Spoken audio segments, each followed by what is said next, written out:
Imagine this. Nag-check-in ka na ng luggage mo sa airport pero makalipas ang ilang oras, inaresto ka dahil may nakitang illegal drugs sa baggage na may pangalan mo. Ang problema? Hindi mo naman bag iyon. Recently, naging viral ang tinatawag na baggage tag switching scheme. Sa modus na ito, maaring tanggalin ang baggage tag mula sa tunay mong maleta at ilipat ito sa ibang luggage na may lamang illegal items. Dahil pangalan at flight details mong nasa tag, ikaw ang maaring unang makwestiyon, ma-detain o maimbestigahan.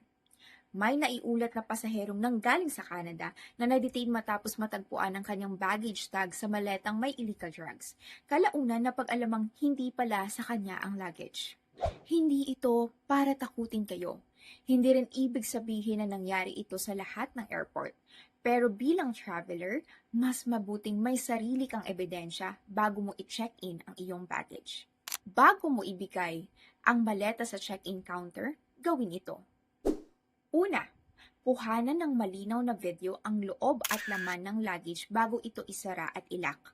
Pagkatapos, kuhanan din ang buong exterior, front, back, sides, kulay, brand, lock at anumang unique markings tulad ng ribbon, stickers, or any scratches sa inyong bagahe. Pangalawa, pagkatapos ikabit ang baggage tag, kuhanan ulit ng photo o video habang nakakabit ito sa mismong bag mo. Siguraduhin kita po ang baggage number. Pangatlo, itago at picturean ang baggage claim stub na ibibigay po sa inyo.